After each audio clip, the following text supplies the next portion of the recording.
we're going to compare the Rolex GMT-Master II with the Explorer II to find out which one could be the right fit for your wrist. I will reveal the exact model that I would choose at the end of the video. But first, let's take a look at what sets these watches apart. For the purpose of this video, I will be looking at the current production oystersteel references, specifically the 126710 models, often referred to as the Batman, Pepsi and Bruce Wayne, as well as the 126720 Sprite GMT. We're comparing these to the 226570 Explorer II. To start, I'm going to talk about the technical details of both watches and how they actually wear on the wrist. After that, I'll share my top 5 reasons to choose the GMT-Master II as well as the Explorer II.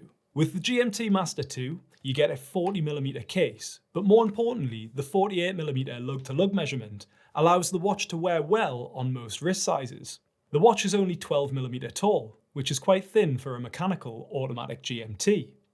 The case design is known as the Super Case, thanks to its rather industrial-looking sheer sides paired with wider lugs than its predecessor.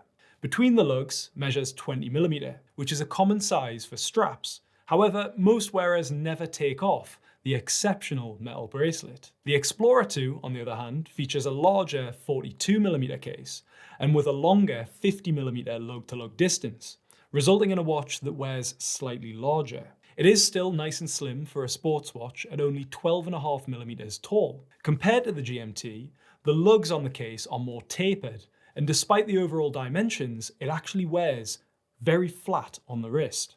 The distance between the lugs is wider at 21mm, which is less common. However, the Explorer II is more likely to be seen on a different strap to the original metal bracelet. While the Explorer II is only available in steel, the GMT-Master II can be found in steel, two-tone and full precious metal configurations. Focusing on the oystersteel references, you will notice that the GMT looks more luxurious with its ceramic bezel and polished center links, and the polish continues through the center of the clasp. The Explorer exhibits a mostly matte aesthetic with a fully brushed bracelet and clasp, while the steel bezel is radially brushed and engraved with 24-hour markings. A common finish on both of the models is the case and bracelet flanks that are polished for a sharp contrast against the brushed surfaces. In terms of weight, there's probably less than a 10% difference between them. If you choose the Jubilee on the GMT, it will be lighter than the Oyster bracelet, but either way, the difference in real-world feel on the wrist won't be particularly noticeable. Although both of these watches claim 100 meters of water resistance, Rolex fits the GMT with a triple lock crown, while the Explorer has a twin lock, so it could be expected that the GMT has better water resistance. Again, both of them will have you covered for just about anything other than scuba diving. Both models are fitted with the Rolex caliber 3285, providing 70 hours of power reserve and a parachrome hairspring for greater resistance to shocks and temperature variations. Both feature a date complication and the ability to read multiple time zones. While both watches have a GMT function, it's the bezel that sets them apart. The GMT has a bidirectional rotating bezel, whereas the Explorer II is fitted with a fixed bezel. On the GMT, you can specify an Oyster or Jubilee bracelet, while the Explorer is paired exclusively with the Oyster style. The taper on the GMT starts at 20mm and goes down to 15.5 at the clasp, whereas the Explorer is wider at 21mm, tapering down to 17. Both models come with a double locking clasp that houses an EasyLink comfort extension for on-the-fly adjustment. The wider bracelet and slimmer lugs of the Explorer produce a smoother transition from the case to the bracelet, which some may prefer over the GMT. The dial is an area that really sets these watches apart, especially if you compare the popular polar white dial to the singular black option of the GMT. While both feature a gloss finish, everything on the Explorer is bigger and bolder. Both feature white gold hands, but on the Explorer they've been blackened alongside the hour marker surrounds for maximum contrast and legibility. The orange GMT hand is unmistakable in both colour and shape, and adds to the visual interest of the Explorer dial, whilst giving a subtle nod to the vintage Steve McQueen models of the past. The GMT Master's GMT hand can be found in either red, blue or green on the steel model, often to match the bezel colour. When it comes to the retail price of the GMT Master II, Here in the UK, you will pay between £9,350 and £10,000, depending on the bezel and bracelet configuration. The Explorer 2 will cost you £8,500. However, your ability to get one of these at retail is dependent on the relationship you have with your AD. So this brings us to the current market prices for these watches.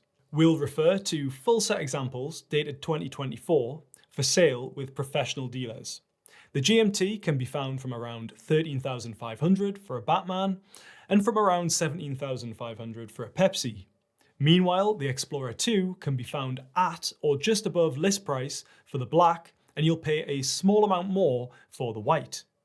How the market values a watch and how you value a watch may be two different things. So if you're looking to purchase one of these models pre-owned, it is up to you to determine which model is worth it for your personal enjoyment. Okay, so before I give my top 5 reasons to go with the Explorer 2, I want to share my top 5 reasons to choose the GMT. The first reason is the Aviation Heritage of the GMT-Master II. The model was introduced in the 1950s in collaboration with Pan American World Airways, otherwise known as Pan Am. Pilots needed a reliable tool to track multiple time zones during long-haul flights, and the GMT Master was created by Rolex to meet this requirement. The association with Pan Am and its use in aviation history adds a layer of prestige and nostalgia to the watch. Over the decades, the GMT Master II has evolved technologically while retaining the classic design elements that made it iconic. Its historical significance is bolstered by its use by famous aviators and explorers, as well as appearances in popular culture. This rich legacy enhances the watch's appeal and collectability amongst enthusiasts and collectors. This brings me to point number 2, which is the status of the GMT. There is no question that the Pepsi model in particular is one of the most recognizable Rolex watches in the current lineup. It's right up there with the Steel Daytona when it comes to desirability. The recognizability may or may not be seen as a positive, but when it comes to value retention and even potential for value appreciation, the GMT Master II certainly has an edge over the Explorer 2. The watch features an additional GMT hand that circles the dial once every 24 hours, in conjunction with a bidirectional rotating bezel marked with 24-hour graduations. This functionality is perfect for travelers who need to know the time in different parts of the world at a glance. Adjusting the second time zone is straightforward. The local hour hand can be set independently from the 24-hour and minute hands, allowing the wearer to quickly switch between time zones without stopping the watch. The fourth reason to choose the GMT Master II is the distinctive bezel. Whether you choose the Pepsi, the Batman, Sprite, or the Bruce Wayne, you'll find yourself with a bicolor ceramic bezel. Some are better known than others, but all of them add a striking visual appeal while serving a practical purpose of differentiating daytime hours from night. Finally, this brings us to the versatility of the GMT Master II. The watch is available on both an Oyster and the Jubilee bracelet. Both are brilliant, but I would say that the Oyster leans towards sporty and the Jubilee exhibits a dressier look, so you can choose the one that better suits your lifestyle.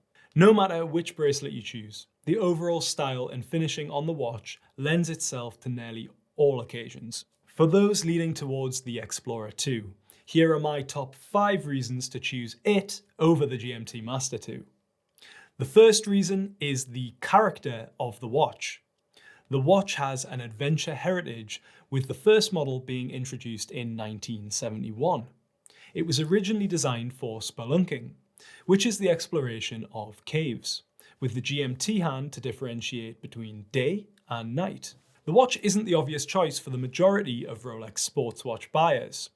The Polar Explorer represents one of the few sports watches available with a white dial and has somewhat of a cult following among collectors. If I see somebody wearing an Explorer 2, I would be likely to assume that they're more of a luxury watch enthusiast than a general luxury watch buyer. Secondly, the Explorer 2 is a tool watch.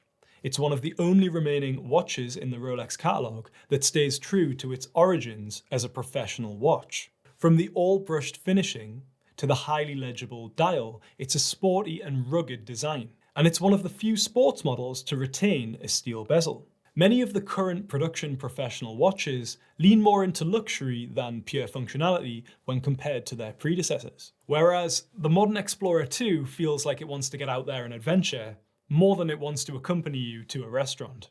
Reason number 3 will appeal more to some than it will to others, but the Explorer 2 is a watch that mostly flies under the radar. The utilitarian design isn't as flash, with far less shiny surfaces compared to the GMT. The watch is probably sold in smaller quantities because it targets a niche market, but for the same reason, it has a stronger appeal to that specific audience. At 42mm and paired with the white dial, the Explorer 2 has a great wrist presence. The larger size will suit those with larger wrists, but it still manages to be wearable for most people. By comparison, the black dial version can appear slightly smaller, but this is of course an illusion and is just due to the colour, as they are identical in dimension. Now, you could argue that the Rolex Oyster bracelet sets the standard for 3-link metal straps in the watch industry. The bracelet on the Explorer is exceptional. However, this model is what watch enthusiasts would call a strap monster. It's one of the few Rolex watches that you will see people wear on a variety of straps. The tool watch aesthetic lends itself particularly well to sporty fabric and rubber straps. So it's a model to consider if you like to change it up with different strap options. Right then, so which one would I personally choose? For me, it would be the GMT-Master II, simply because I prefer the size and versatility. However, if they made a modern 39 or 40mm Explorer 2, I think that would be really cool. So which one would you choose? And if you already own one of these watches, let me know if I've missed anything in the comments. You can buy or sell either of these watches over at watchtrader.co.uk, where you can secure a great deal on a pre-owned luxury watch. If you've enjoyed this video, give it a like, and if you'd like to see more content like this, please consider subscribing. Thanks for watching, and we'll see you in the next one.